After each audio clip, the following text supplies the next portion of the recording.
কিরে, এইভাবে দাঁড়িয়ে আছিস কেন বাচ্চু বিচ্ছু?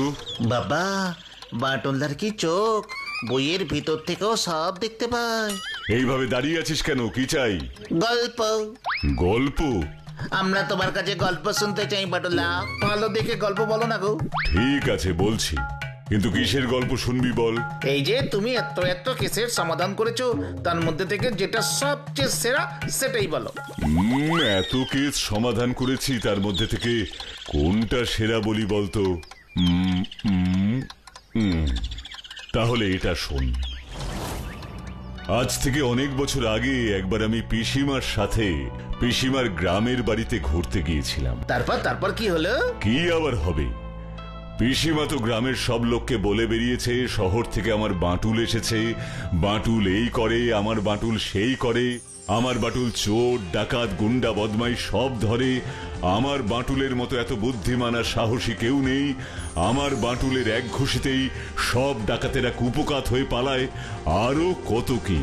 তা পিসিমার মুখে আমার এত এত প্রশংসা শুনে তো গ্রামের প্রায় সবাই আমার সাথে দেখা করতে এলো, কিন্তু আমি বুঝতে পারিনি। কি বুঝতে পারোনি বাটুলদা?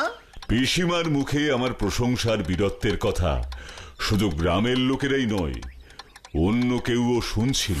গ্রামের লোকেরা ছাড়া কারা শুনেছিল তোমার বীরত্বের কথা?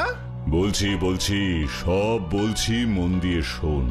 সেদিন রাতের বেলা খাওয়ার পর একটু হাওয়া খেতে গিয়েছিলাম পিসিমার বাড়ির পেছন দিকের বট গাছ তলায়, কিন্তু যেই না বট গাছ তলায় গিয়ে বসেছি, অমনি বট গাছ থেকে ঝপাঝপ করে কতগুলো ভূত লাফিয়ে পড়ে আমাকে ঘিরে ধরলো।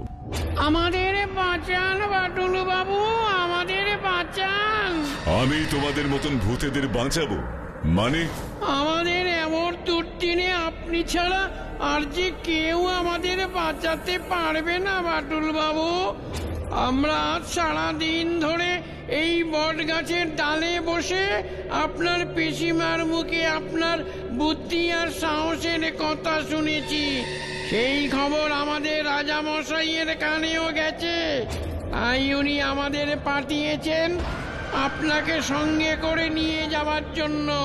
আপনি দয়া করে না বলবেন না, আমাদের সাথে চলুন বাটুল বাবু, আমাদের বড় বিপদ।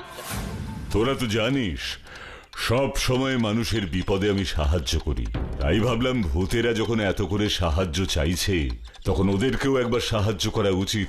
আর তাছাড়া আমি জানতেও চেয়েছিলাম আসলে ব্যাপারটা কি কি এমন হলো যে ভূতেদের রাজামশাই আমার কাছে সাহায্য চাইছে।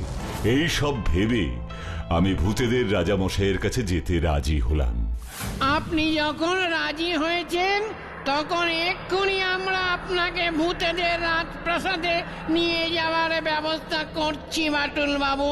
ক্রিং ব্রিং ক্রিং, সিংহাসন আয় তিরিং ব্রিং।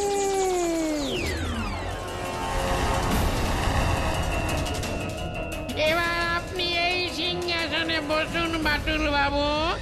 এই সিংহাসন করেই আমরা আপনাকে ভূতেদের রাজপ্রাসাদে নিয়ে যাব। ওখানে রাজামশাই আপনার জন্য অপেক্ষা করে আছেন। ঠিক আছে।